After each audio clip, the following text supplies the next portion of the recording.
Entry 1. I've cracked eggs my whole life, but none ever blinked at me. I live on a small holding in the Welsh borderlands. 4 acres, a few goats, a tangle of bush, a ramshackle coop, and a rooster named Grimsby who thinks he owns the place. No neighbours, no grid, just the land and whatever always lived under it. It was quiet, until the eggs changed. It started with the odd ones, a yolk as viscous as tar.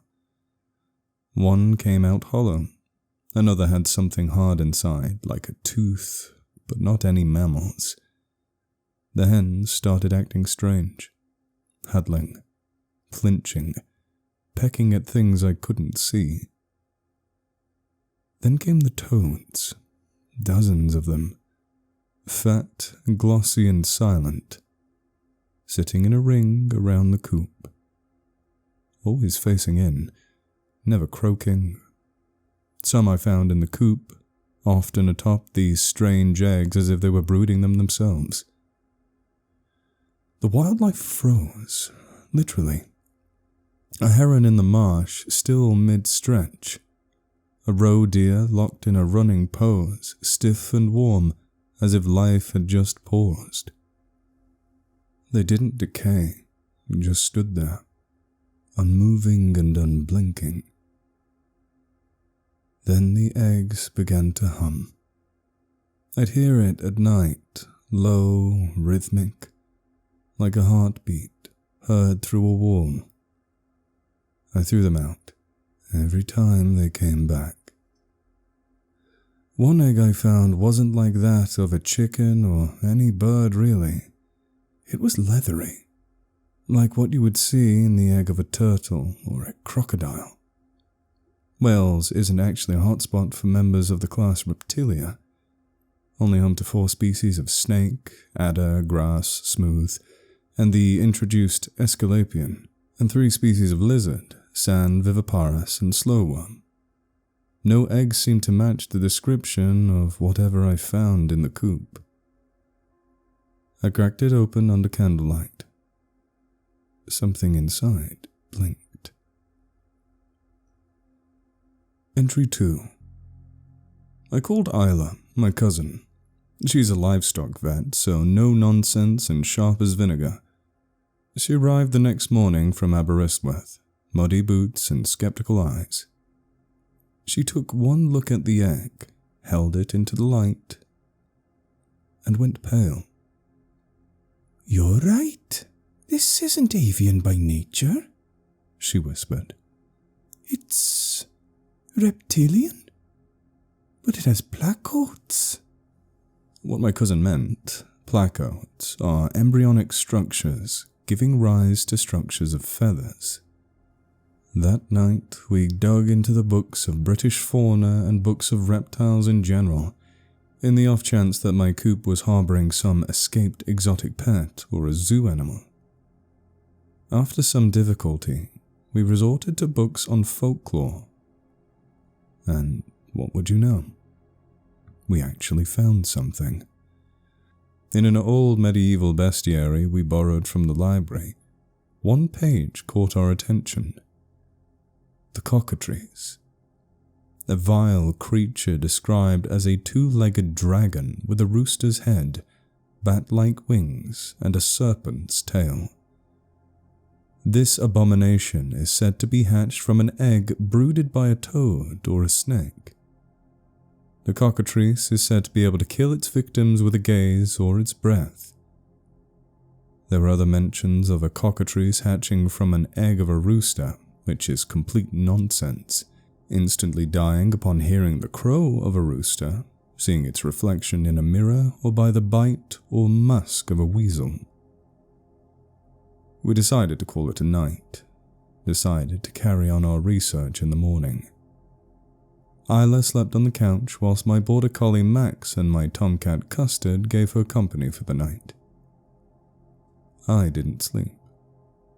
Something was shifting in the walls, in the floor. I swear I heard footsteps in the attic. Then I remember I don't have an attic.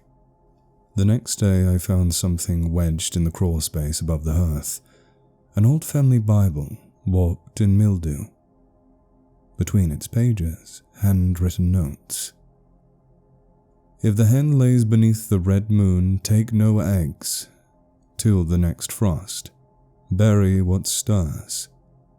Never build where the hedge parts itself. Bar the coop at dusk. Burn what blinks. There were dates: 1911, 1946, 1972. Always early spring. Always a bad year for eggs. We were warned. Entry 3. The coop began to change. Feathers in the rafters long and ink black. Dust stirred without cause. The straw moved like something was nesting beneath it.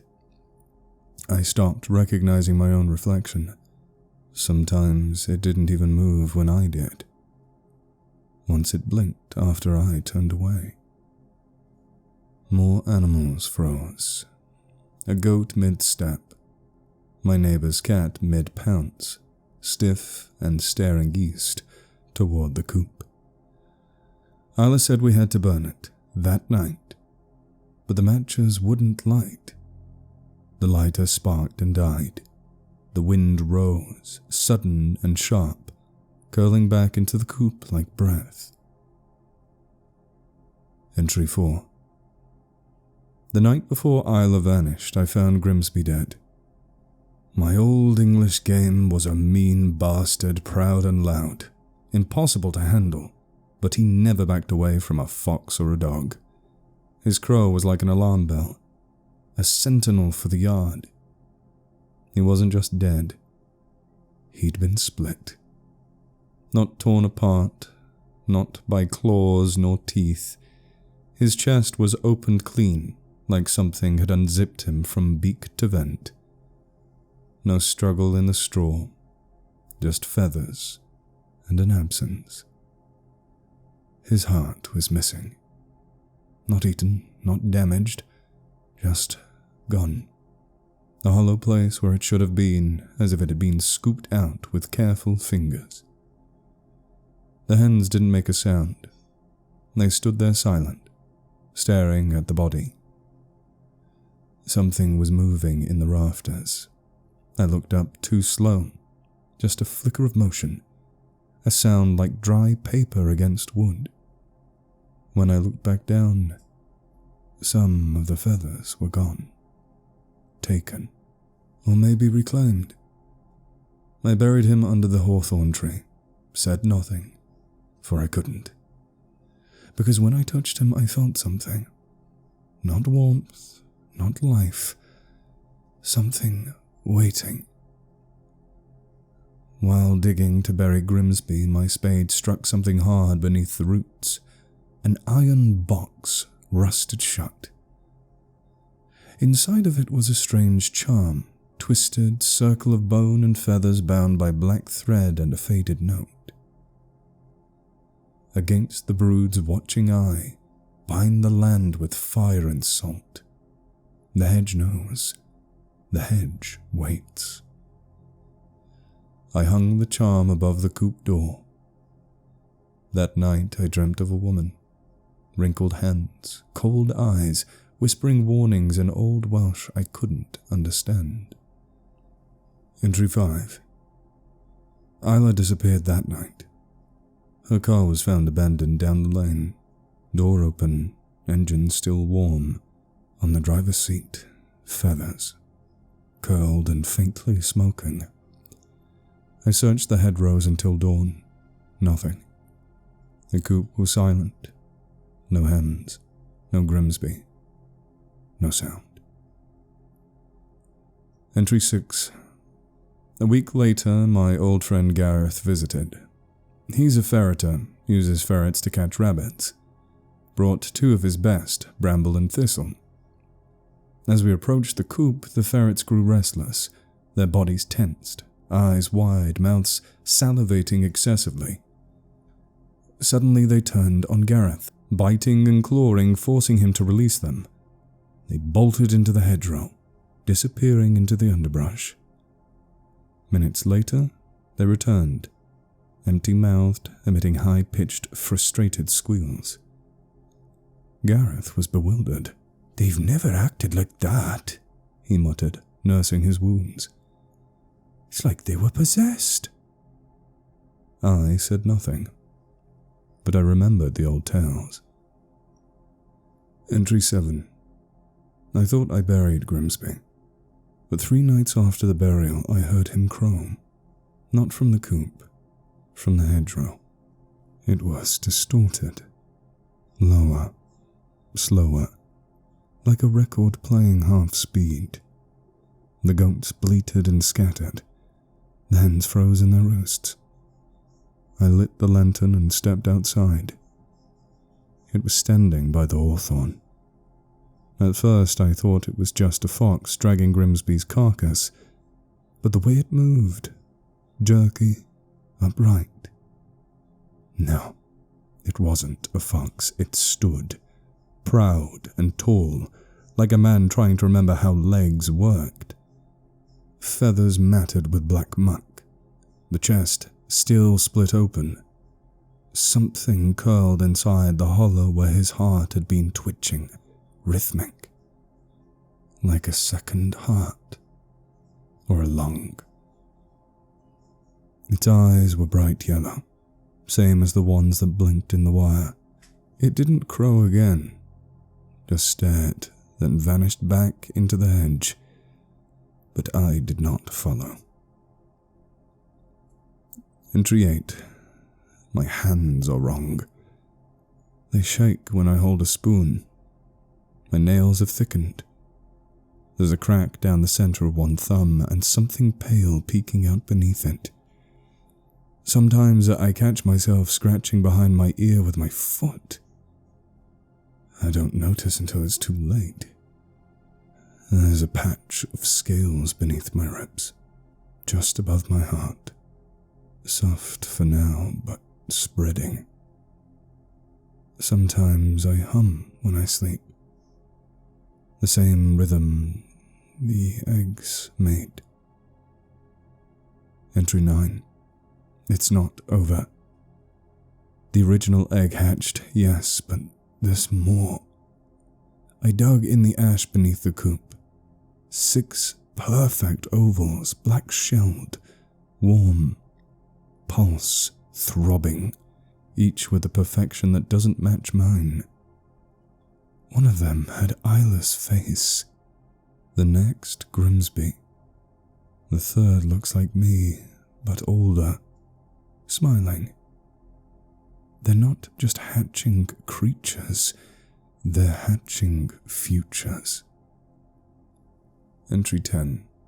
The hedge thickens. It grows wild and dark, as if it's breathing. Now the fog never lifts. Mornings come with a cold, wet silence, and the chickens don't cluck anymore. Sometimes I hear distant cries, like a crow but wrong, echoing from deep within the woods. Animals avoid the land completely. Even the fox and the polecat steer clear. Entry 11. The dried burning sage, salt circles, crossed bones and herbs tied to the coop. The air turned bitter. The smoke rose in unnatural patterns, shapes that writhed and flickered like tiny serpents. The next morning, the charm I hung was shattered on the floor, the coop door wide open. Entry 12. The coop was silent. I took my lantern, stepped into the straw. Dog-sized, scaled skin under feathered armor, talons like black iron, wings tucked tight, its head turned slowly toward me, eyes yolk yellow, burning with recognition. The cockatrice, the small dragon with the evil eye, said to kill any animal and plant life. the devil's rooster. I couldn't move. Every muscle locked. My arms hung loose. I tried to scream, but only a wheeze came out. It tilted its head, and then walked past me, and I stayed frozen. Frozen. Entry 13. My neighbor, Mrs. Llewellyn, found me a day later, standing in the middle of a field, upright, staring east, breathing but not blinking. My eyes wide and dry and blurry with swelling corneas, my mouth slack and dehydrated. I wanted to warn her about the creature, to get away as far as she could from this place, but I could not. She called an ambulance. I didn't respond, but my pulse held steady, skin warm, muscles stiff. On our way, I caught a glimpse of something in the corner of my eye. A weasel dragging something into the hedge. Feathers and scales. A serpent-like tail, a fleshy comb, a toothed beak, and those eyes. Those evil eyes. Now a dull yellow. The monster that had terrorized my homestead was now slain. A litter of weasel kits were waiting for their breakfast at the edge, chirping, trilling, and squealing as if cockatrice was the best food a weasel could ever taste. Mrs. Llewellyn saw it too. She didn't say anything. She helped lock up the coop for me as I was being taken. I was finally free of that demon.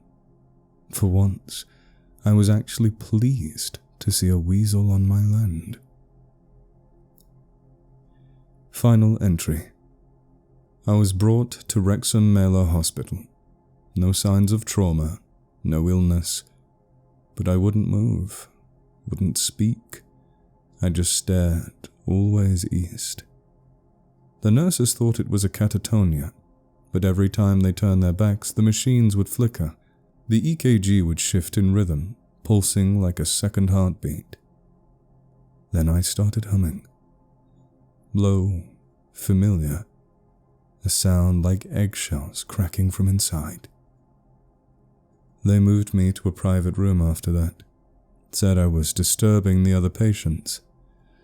They ran tests, MRIs, CT scans, found nothing wrong, but every scan of my chest came back blurred, like the lens couldn't focus. A junior nurse, local girl, maybe 19, told me something strange. My gran used to say never crack an egg in the dark, she whispered one night, changing my IV. She'd say if you hear a thumping, don't touch it. Let the stoats and weasels handle it. She didn't return after that. I'm writing this now from the ward. They think I'm recovering. I can move again, talk, eat. But something's still inside me, waiting. The doctors don't believe in curses, in brewed charms, in whispering toads and shadow-eyed hens. But you do. If you've read this far, you do. So listen closely. Never leave a coop open under a red moon. If your rooster dies and is missing a heart, bury him far from the hedge. If an egg hums, do not, and I mean do not, keep it. If it blinks, burn it. And most of all, if you find a weasel near the henhouse, don't chase it off. It might be the only thing standing between you and the brood. Sometimes the smallest things, a weasel in the grass, a crack in the egg, are all that stand between your farm and a thing that should never hatch. Not all monsters crawl from the woods. Some are already waiting in the nest box.